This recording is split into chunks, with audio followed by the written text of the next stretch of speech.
So welcome to the Powerless Penguins United Experience, Strength and Hope Share. This week I'm pleased to introduce Young Lee, who has kindly come to share for us. Young, over to you. You've got approximately 40 minutes for your share. Thank you.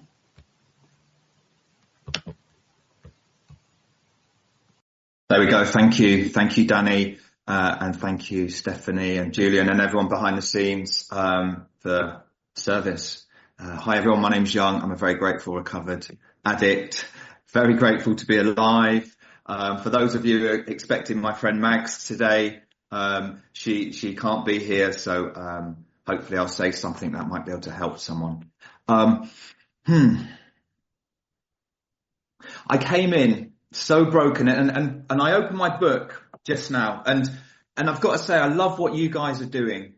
I love the fact you're doing a book study once a week, and I couldn't think of anyone better than Mags to do it. And for the 6.5, almost a half years that I've been here, I've been in this book every single day, because the teachers that I had and the teachers that I have taught me to devour, to learn these instructions and to follow them. And then they said, Young, it will become a way of life. And that's what it is for me today. And what's came into my mind is something an old timer said to me, and many of you have probably heard it, and they used to say, Young, I'm not going to do the voice. Someone who's, what was it? A person who owns a big book that's falling apart usually isn't. A person who owns a big book that's falling apart usually isn't. And I started to see that was the case. I started to see the people that weren't in and out of the rooms, that were just in. The people that seemed to be happy, joyous and free, even when life wasn't going their way, were the ones that talked about the big book, God, the 12 steps. They were all doing service. That was always the common denominator in these people that stuck around, that weren't in and out like I was. And so if there's anyone on the meeting today that is in and out like I was, you don't have to be. Things changed for me when I launched into this beautiful big book and I got connected to God, to spirit, to power. To me, the word is so unimportant. It's the power behind the word that I was seeking, that I needed to get to. It was the power behind the word that I was without, which is why I kept in and out. And for those 10 very painful years, man, and I wouldn't suggest that to anyone. I can't believe I didn't die. I cannot believe, I should not be here. I should not be here. Or maybe I should. Maybe. And when I opened my book just now, because you've been looking at Bill's story, the words that have jumped out at me to read out, and this is the end of my using. This is the end. No words can tell of the loneliness and despair I found in that bitter morass of self-pity. That is where I was living for all those years of trying to get recovery. And when I say trying to get recovery, I wasn't trying. I was just in the rooms. I wasn't in the steps. I wasn't trying to get connected to power. I would come into the rooms and argue with you guys. You guys were trying to show me the way to the light. You were saying this is the directions, and I wouldn't pick up the medicine. And I spoke to someone yesterday about this. And I said, this is the power of this illness of addiction and alcoholism. And we see it. Those of us who take people through the work, we see it. And I relate to it because I was those people. You know, I'm dying from this illness. I'm living in that bitter morass of self-pity and despair. I've lost my family, my health, my jobs, everything. You guys are saying, look, we have this spiritual medicine. You're really sick. You've shown me my sickness through my step 1. I feel sick. I'm not waking up in the morning loving life. I'm waking up wanting to die. You guys are saying, look, we have 100% success. I always say that. 100% success rate. This is what we have in the rooms of CA for those who live in the 12-step program. 100%. That's a good deal. For those who live in it. You were telling me that. All you have to do is pick up this medicine and take it every day, this spiritual medicine, these spiritual every day. But yet I'll refuse. And then you used to say, okay, stay sick then, yeah. And I didn't like that. And because my self-will would grow and I would think I could do this on my own way until I got to this place that I'm going to read. Quicksand stretched around me in all directions. I had met my match. I had been overwhelmed. Alcohol, cocaine, heroin and benzos was my master. When I was at that place where Bill was, and it's only by looking back I can see, I'd been dragged to a place of defeat where I knew that I could not do anything about this using my mind. I knew I was going to use again. And you guys have been telling me this or trying to tell me this for years in the rooms of CA. I remember one guy, quite a militant CA member. We know we have a few militants in our ranks, right? He meant well, but maybe his delivery wasn't the best. But, we've all got our own path. And he came up to me once in a meeting and he says, "You're going to use again." And I thought, who do you think you're talking to? Of course I'm not going to use again. And when I say that, it reminds me of my first detox. I've done a lot of detoxes, a lot of rehabs, psych units, all that. In my first detox unit, Salvation Army in East London, a guy from our fellowship came up to me. I was coming off methadone and alcohol. And he says, "If you don't get it this time, young," he said that word that I really hated, "keep coming back." And I thought, who do you think you're talking to? Of course I'm going to get it. When I look back, I can see he knew that I wasn't ready. How? By my attitude, by my demeanour, by my stubbornness, by my argument, by my questioning, by my lack of action. He could see it in me. He could feel it in me. But at that moment, I had no idea. So when I was at that place where Bill was, and in one of those readings in the CA reading, it says something like, we look for our similarities rather than our differences. And I thought that meant, I'm similar to Loz because we're both carpenters. I don't think we are, but, we're the same age, similarities. No, they would say, no, young. Do you think like Bill? Do you think you're going to stay clean when you couldn't last time or the time before? Are you clean and sober and you walk down the street and suddenly your mind twists and leads you back to hell? Has that happened to you over and over again? Have you been convinced that this time it's going to be different? And when I could start seeing what I'm really trying to look for in similarities, I'm exactly like Bill. I'm absolutely like Bill. Was there ominous warnings throughout my life which I failed to heed? And I love that bit. I think maybe I wasn't able even to see those warnings because I'm still deep in the lower power, in this lower power of existence. And so when I came to you, I was so broken, so scared, so angry, so resentful. I had this black cloud following me around and I thought, oh, my life's so bad. I've got the monopoly on pain. And I'd come into your meetings and I'd tell you all about how difficult my life was. And this is the thing.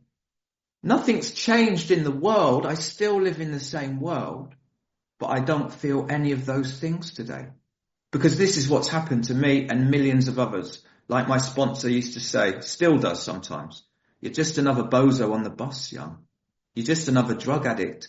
But now you can follow this solution. And I do. Because, and I'm jumping around a bit.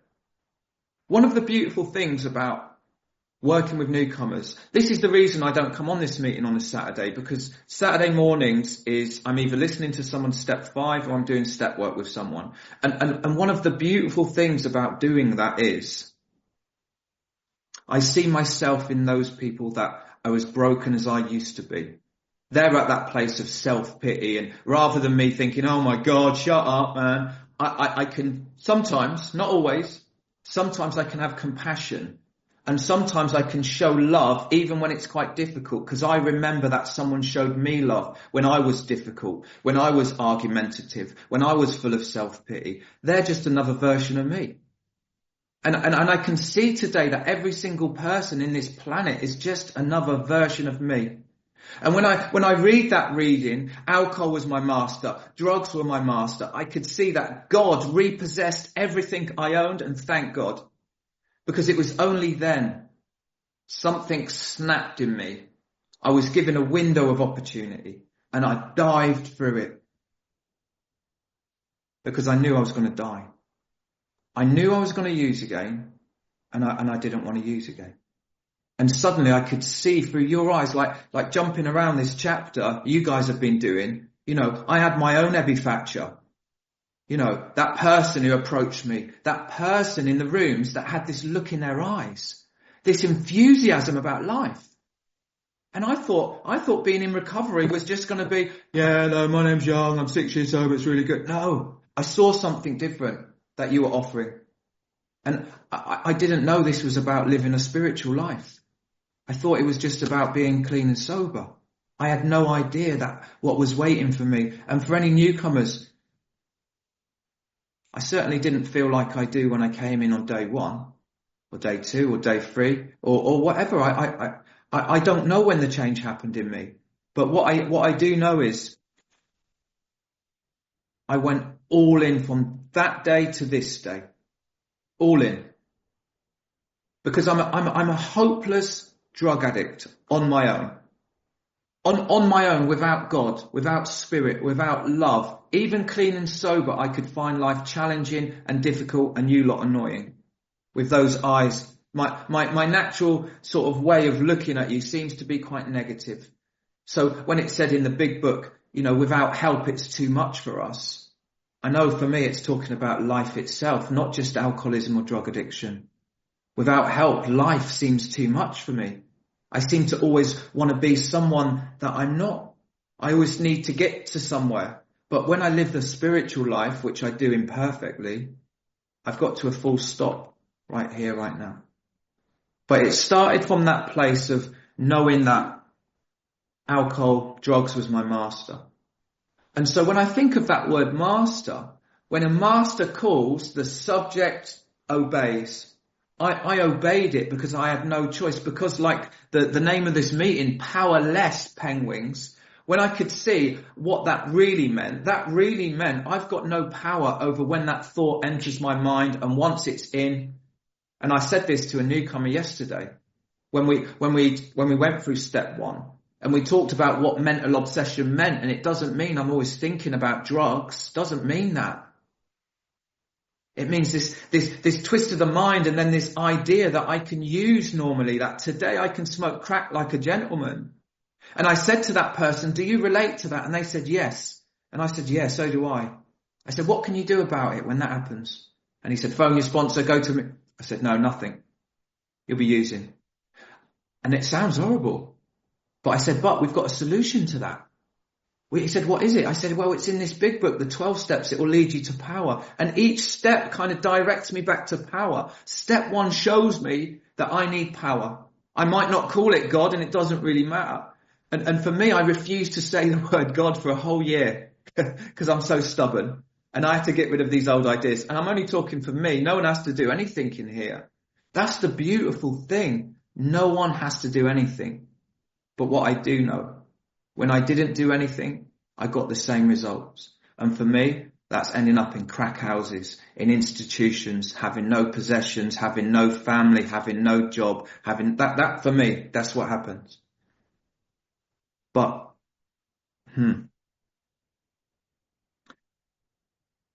I was guided through this book and I was able to listen and I was able to kind of see those warnings. You know, there's a lot of warnings in the big book, isn't there? It says, one of them, half measures avail me nothing. And we see that so much. So I decided I'm not going to do half measures. It said there's no middle of the road solution. So I decided I am not going to do middle of the road solution. Do you know why? Well, 1, I don't want to be a hopeless drug addict again. But 2, I'm not very good at sitting in pain. So I can get the choice that I have today. I don't choose to be clean. That problem's been removed, like it says in the 10 step promises, which I still can't believe. It's a miracle because I used from the age of 11 to 43. It's a long time. I was a long time in it. It was my world. Drugs and alcohol were my world. I didn't know any different. I remember saying, well, that's a lie. My sister, she said to me, she said, Young, when you were 16, you came up to me and you said, I hate being, well, I said straight. It means sober. I hate being like sober. You know, I didn't like life. I couldn't exist in this world without a substance in me.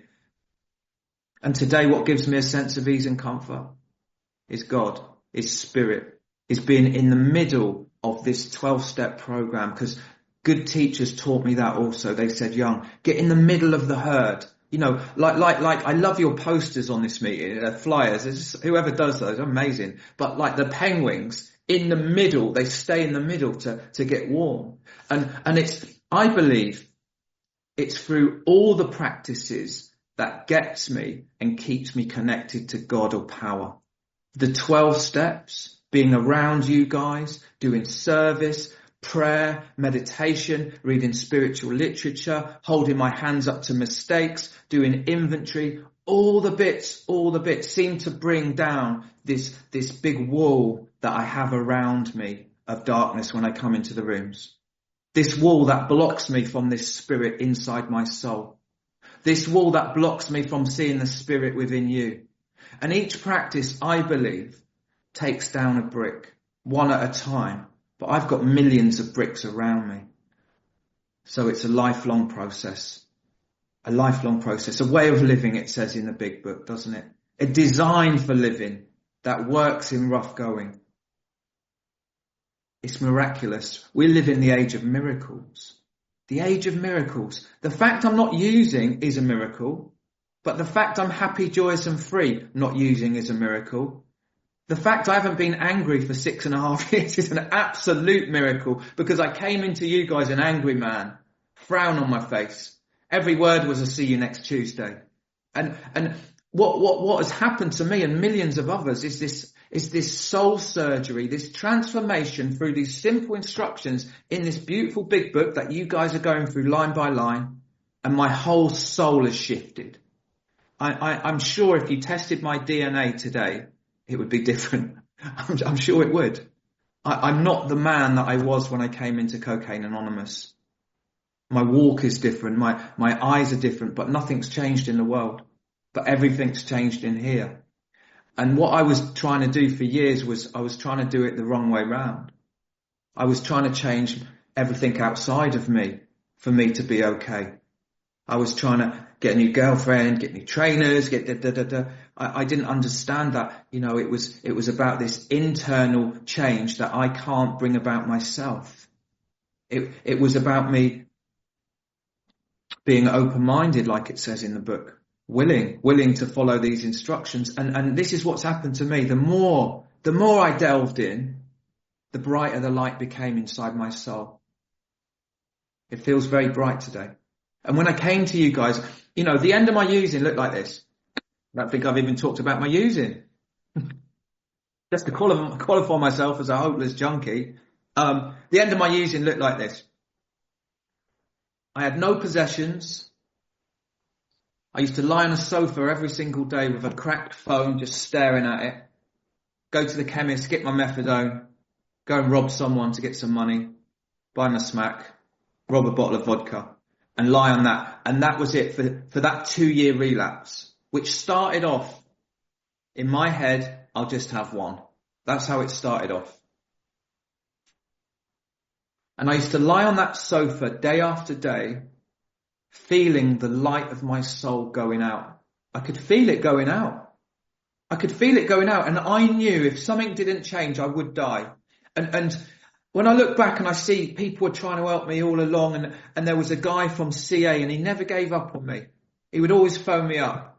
Are you ready yet, Young? And it was those things, I believe, were nudging me. He didn't say, Young, why? Young, we're here for you when you're ready. And I remember going in that last crack house that I went in and looking up the wall. And I looked up, there was 2 women next to me nodding out like this. And I looked up at the wall and someone had wrote in massive letters, help me, in blood. And again, it was another nudge. It was another sign. It was another spiritual breadcrumb that I was just so asleep to. And today I'm awake to the spiritual breadcrumbs that are always there, because God was always there. Of course, this power. It's the reason I'm alive, because there's a power inside of me. But I was just so blind to it because I was in the lower power. And then I start waking up through these 12 steps, through this beautiful process. Anyone in here not in the steps? What someone said to me? They said, Young, if you're in a 12-step program and you're not living in the 12-step program, you're not even going through them, what are you doing? How do you think you're going to get well and go through this soul transformation that you can't do yourself? He said, it's like going to the gym, sitting down every day, watching people get better and saying this doesn't work. And that's what I was doing for years. And that's why I kept on picking up and ended up in treatment centres. And I have to say this, the moment I decided to go all in, my life has never been the same. My life has never been the same. And it keeps getting better. And what I mean by that is, in here, the peace that I feel. I know I'm perfectly imperfect. And that's okay. I used to beat myself up for being the person I was. How insane is that? But I couldn't do any better than that. Just beat myself up for feeling a loser, for feeling ugly, for feeling that everyone's doing better in life than I am. Always comparing myself. I don't do that today. 99.9% of the time. Because I'm still flawed and I'm still human, and that's fine also. Because remember, we deal with alcohol or drugs. Cunning, baffling, powerful. But I have to remember that now, well, always, I deal with my mind. Cunning, baffling, powerful. I deal with my agnosticism, cunning, baffling, powerful, always trying to drag me off the spiritual path, trying to convince me that there's something I need to be scared of. And so through these practices, my mind stopped being my God. My mind stops being my God. I start being led by spirit, by heart, by soul, not by that. Because I said this to someone the other day. I said, imagine if your mind was one of your friends and it came round, your friend came round and said, oh, this is going to happen to you today. You're not going to get this today. Would you hang out with that friend? And he said, no. And I said, you don't have to hang out with your mind through these spiritual practices that we're introduced to in the Big Book. Through this constant self-examination. And, I used to be scared of the steps. Why? Because I didn't know what they were about. Because I used to hear people say things like, oh, step 4, and I believed them. And actually, as I experienced them, my experience was very different than some of the things I was hearing. Some people used to come up to me and say, oh, after 5 years, you'll hit a 5-year wall. Nonsense. That might be your experience. It doesn't have to be mine. This is the beautiful thing about the 12 steps. Everyone will have their own experience. And I get what I put in. And I get what I give. I didn't understand that either. It was a program of giving. All I was doing before was taking. And so when I take from you, something just takes from me. But when I give to you, something just goes into my soul. My heart starts becoming softer when I start giving, without wanting anything in return. It starts becoming softer. The sunlight becomes brighter. Because when I came into you guys, my heart was hard. My heart was hard. I felt like I couldn't breathe when I came in. I was really uptight. I'd go to meetings, you guys would come up to me, try and give me a hug, and I'd just give you this look, saying, look, just stay away. Like that wounded animal. I was like that. But you still approached me. You gave me your love, your kindness. And I know that's what it's about today for me. It's not about me saying, you need to do, because I used to be like that. I did.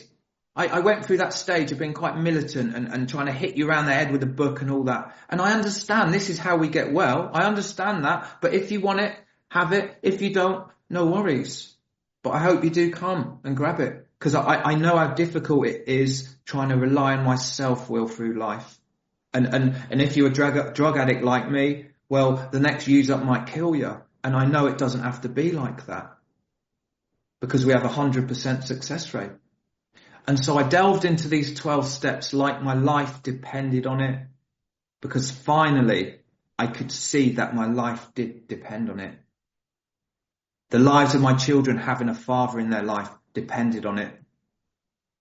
Me having self-respect depended on it. Me not ending up in the gutter depended on I could see you guys. I could see your example. I could see a man stands up on the podium and says, I used to be like you. I live in these 12 steps. I went through this 12-step process as outlined in the big book of Alcoholics Anonymous, and I'm not like you today. And I've had a spiritual awakening, a psychic change. And then another man, and then a woman says it. And they're all consistent in their message. And they all sort of have love in their hearts.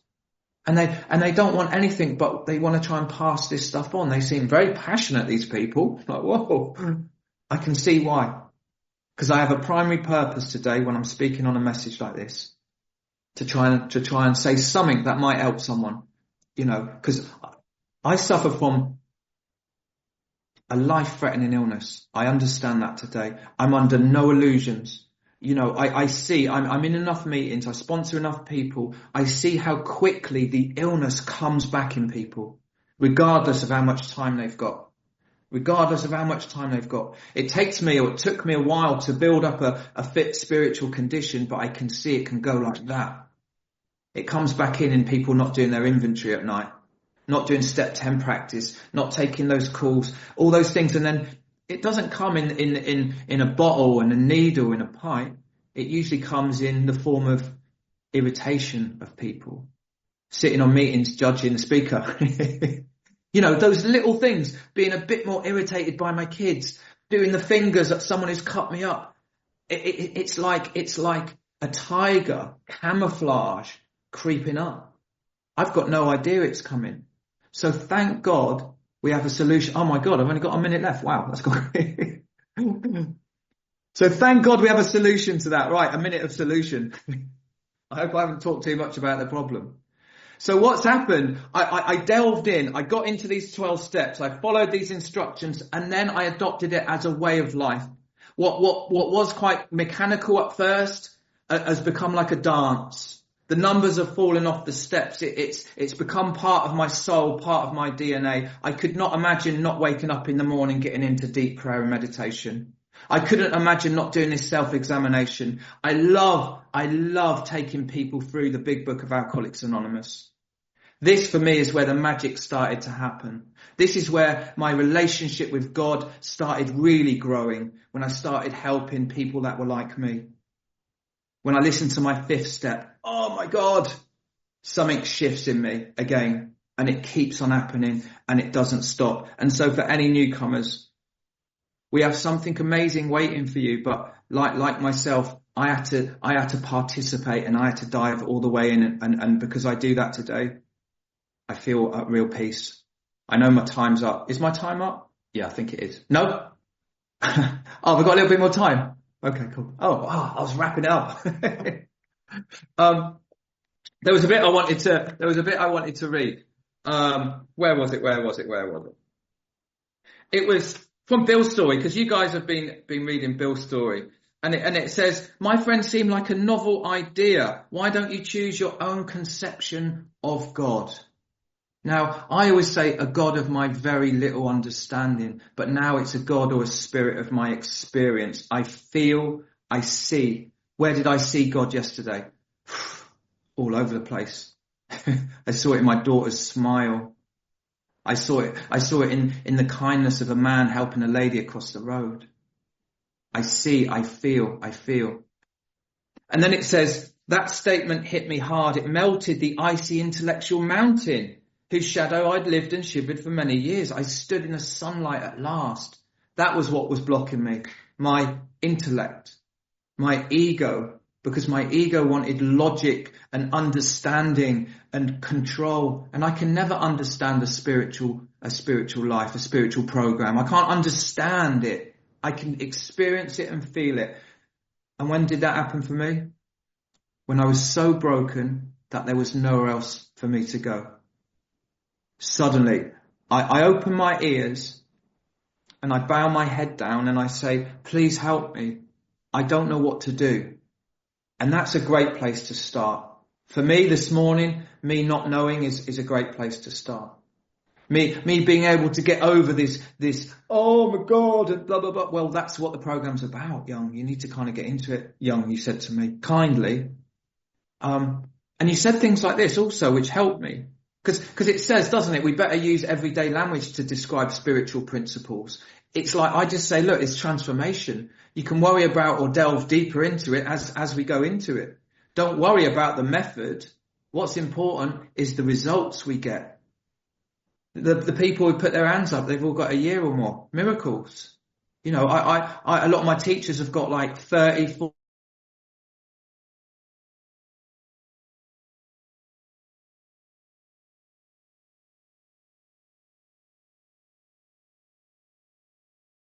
Into inspiration. You need to be inspired. You need to inspire others. And so working, love that when it says internet unstable. It's like me, I used to be very unstable. I'm not so much today. Because I thought I was always going to be crazy. I tell you, I was always crazy, even before the drugs and alcohol. But I've been restored to sanity. This is how crazy I used to be. When I was 5 years old, remember those little Batmobile trikes? You know, they have little pedals at the thing. I took it to the top of the stairs and I drove down and broke my legs because I loved the thrill. But I've been restored to sanity today in all areas of my life. When I first came in, I would have bit your hand off if you told me that this program was just about being clean and sober. I would have taken that. But then as I started going along these steps and hanging out more with you guys, I could see there was something much more than that. There was something much more. And I was willing to go to any lengths to get it. And I know today that it wasn't clean and sober, that it was a life led by spirit. That's what the it was. Because when I have a life led by spirit, living spiritual principles, sobriety just comes as an afterthought. Happiness comes as an afterthought. Calmness comes as an afterthought. As practicing a spiritual life very imperfectly. Putting my hands up to my floors. Yesterday, making calls on a step 10 because I had a resentment against someone. You know, and it's really important. It's really important. Because it's the carrying wood and chopping water, like someone says, that keeps me in this fit spiritual condition. And I'm a hopeless junkie without it. I'm a hopeless person without it. There's also another bit in Bill's story which jumped out at me, and I think you guys read it last week, or the wonderful Mags read it. And it says, my friend emphasized the absolute necessity of practicing or demonstrating these principles in all my affairs. So am I demonstrating these principles in all my affairs, or am I just trying to sound good for an hour on a meeting? How am I going to be in my family life, in my home life, in my work life? And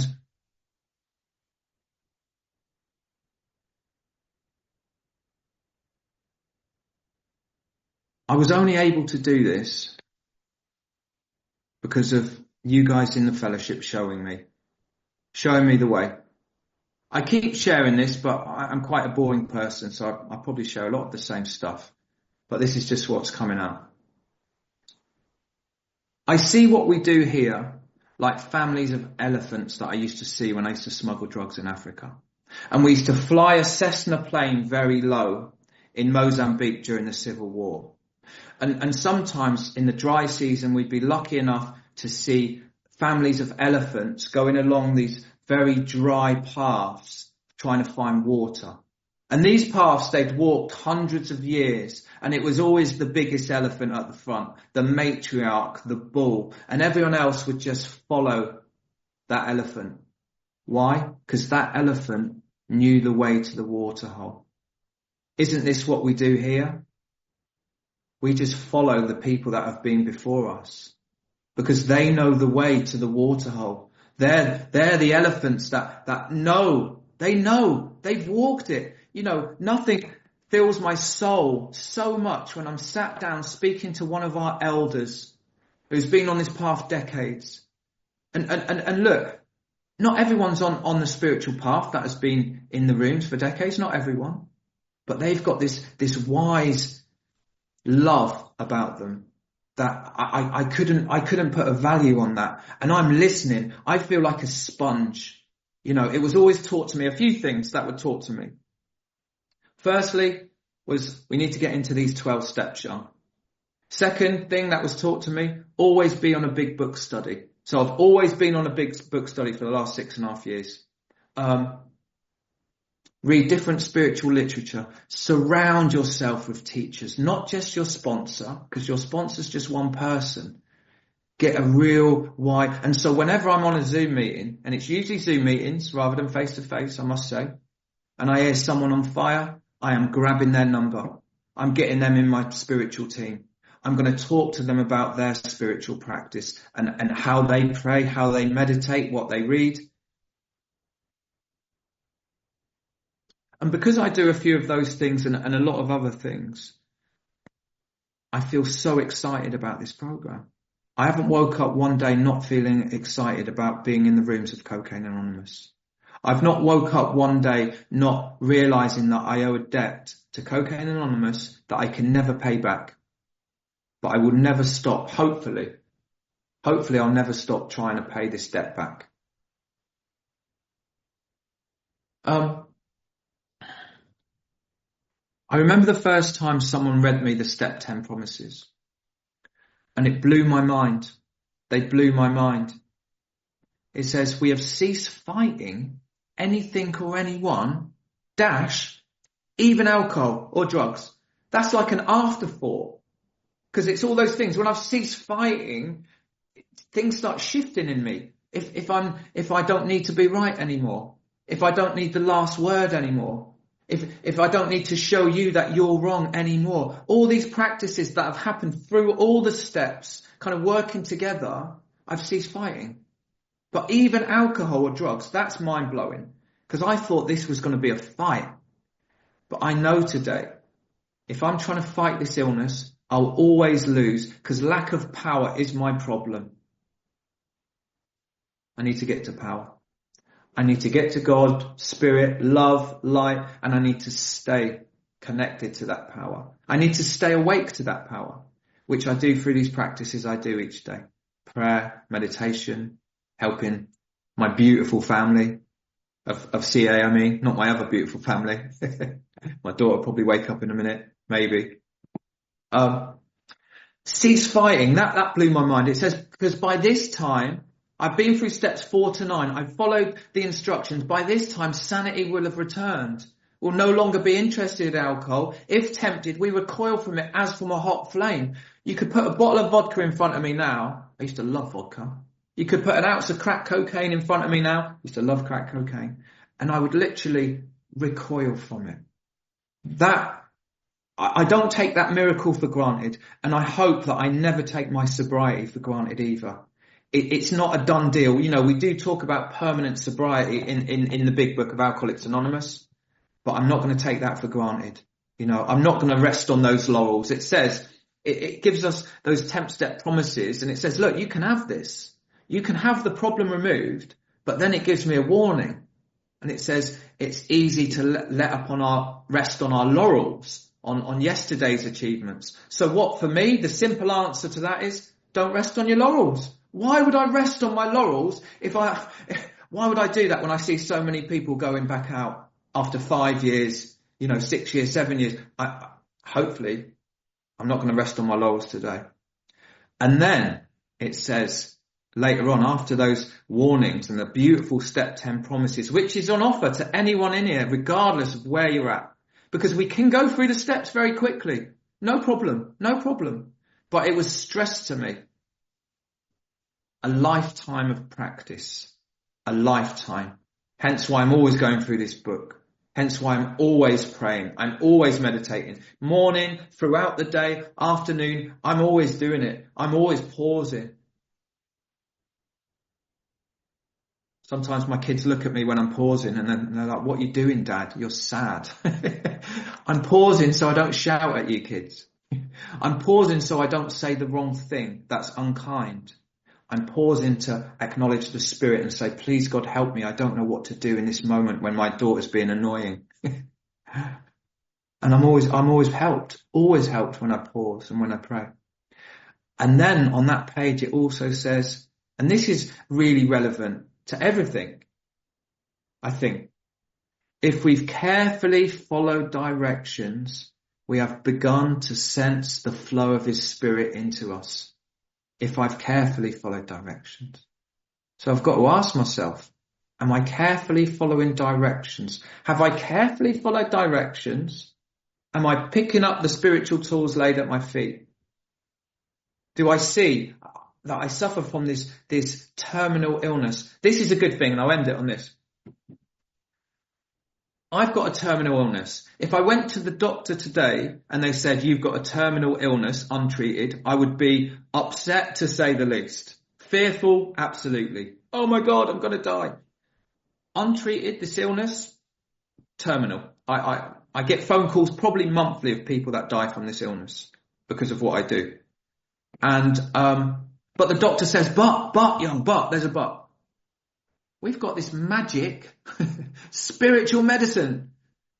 You've got to take it every day. If you take it every day, your illness will never come back. I have to take it every day. You've got to take it every day. You've got to follow these kind of instructions, but don't worry, we've got this book. You can follow these instructions in this book. It's written out for you. You don't have to make anything up. You don't have to give your opinion. We've got these. If you do that every day, your illness will never come back. Well, every day. But not only that, not only will your illness never come back, you will become kinder, more loving, more patient, more tolerant. Your life will take on deep meaning and deep peace and purpose and direction, and you can have all that. And that's what we offer in the rooms of Cocaine Anonymous. Thank you so much, guys. It's always a privilege. Thank you.